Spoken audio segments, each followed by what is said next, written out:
अवधूत चिंतन श्री गुरुदेव दत्त श्री स्वामी समर्थ महाराज की जय. असेच स्वामींचे नवनवीन संदेश ऐकण्यासाठी आपले स्वामी संदेश या चॅनलला सबस्क्राईब करा. स्वामी म्हणतात, स्वतःला सुधारण्यात इतके व्यस्त राहा की दुसऱ्यांच्या चुका शोधण्याइतका तुम्हाला वेळच नाही मिळाला पाहिजे. माणसाने समोर बघायचं की मागे यावरच पुढचं सुखदुःख अवलंबून असतं. आयुष्यात सुखी व्हायचं असेल तर जगाचा विचार करणं सोडून द्या.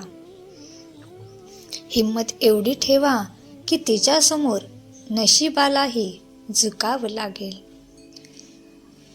जोपर्यंत आपण हरण्याचा विचार करत नाही तोपर्यंत आपल्याला कोणीही हरवू शकत नाही.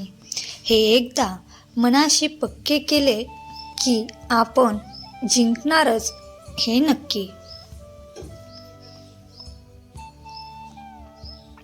कधी कधी देव तुमची परीक्षा बदलत नाही, कारण त्याला तुमची मनस्थिती बदलायची असते.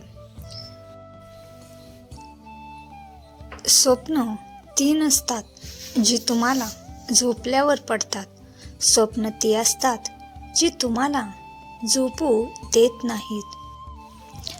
या जगात कोणतीच गोष्ट ही कायम टिकणारी नाही. दुःखाचंही तसंच आहे. काही काळासाठी दुःख राहतं. आपण फक्त हिम्मत ठेवायला हवी.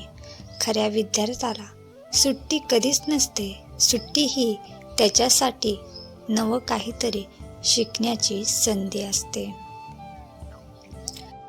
मैत्रीचे धागे कोळ्यापेक्षाही बारीक असतात, पण लोखंडाच्या तारेपेक्षाही मजबूत असतात.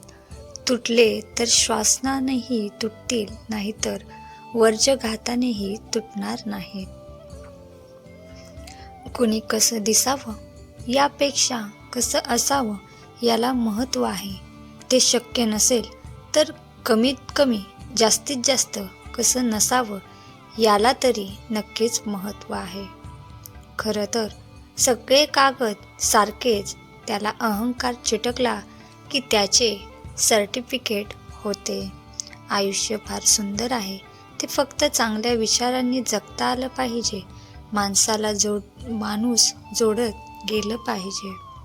प्रवाहाच्या विरुद्ध दिशेला तेच पोहू शकतात ज्याचे निर्धार ठाम असतात, ज्यांना कुठली तरी ध्येय गाठायचे असते.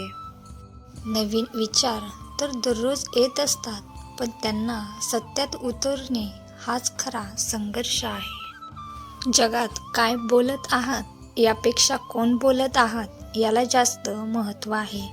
परिस्थिती हा अश्रूचा कारखाना आहे. भरलेला किस्सा माणसाला जग दाखवतो आणि रिकामा किस्सा या जगातील माणसं दाखवतो. समजवण्यापेक्षा समजून घेण्यामध्ये खरी परीक्षा असते. कारण समजण्यासाठी अनुभवाचा कस लागतो, तर समजून घेण्यासाठी मनाचा मोठेपणा लागतो. विजेते वेगळ्या गोष्टी करत नाहीत, ते प्रत्येक गोष्ट वेगळेपणाने करत असतात. तुम्ही प्रत्येक वेळेस नवीन चूक करत असाल तर नक्कीच समजा तुमची प्रगती होत आहे. नियती जेव्हा तुमच्या हातून काहीतरी हिरावून घेत असते, तेव्हा त्यापेक्षा अधिक काहीतरी देण्यासाठी तुमच्या हाताची ओंजळ रिकामी करत असते. दुसऱ्याला सुख मिळत असेल तर आपण थोडे दुःख सहन करायला काय हरकत. निंदेला घाबरून आपलं ध्येय सोडू नका, कारण आपलं ध्येय सध्या होताच निंदा करणाऱ्यांची मतं बदलत असतात. रोज सकाळी उठल्यानंतर तुमच्याकडे 2 पर्याय असतात. स्वप्न बघत परत झोपा, नाहीतर त्या स्वप्नांच्या मागे लागा. आपल्या स्वतःबरोबर वाईट व्हावं असं वाटत नसेल तर दुसऱ्यांनाही आनंद द्या. जर तुम्हाला आयुष्यामध्ये जास्त संघर्ष करावा लागत असेल तर स्वतःला खूप नशीबवान समजा, कारण देव त्यांनाच आयुष्यात संघर्ष करण्याची संधी देतो ज्याच्यामध्ये ती झेलण्याची क्षमता असते. तुमचं मन तोडलं तर निराश होऊ नका, कारण हा निसर्गाचा नियम आहे. ज्या झाडावर गोड फळं असतात त्या झाडावर जास्त दगडं मारली जातात.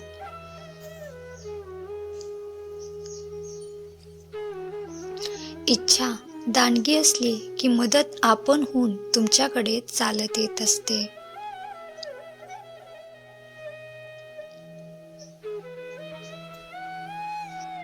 जीवनात जर काही मिळवायचं असेल तर सर्वात आधी तुमचं लक्ष निश्चित करा. डोकं एकाग्र केल्याशिवाय आयुष्यात कोणतंही महान कार्य करणं शक्य नाही. कोणतेही काम महान बनवण्याचा एक मार्ग आहे, ते काम आवडीने करा.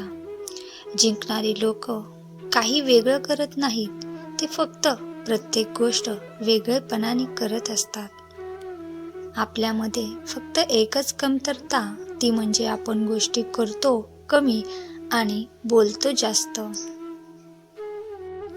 नेहमी लक्षात ठेवा, तुम्ही केलेला संकल्प हा कोणत्याही इतर संकल्पापेक्षा महत्त्वपूर्ण असतो.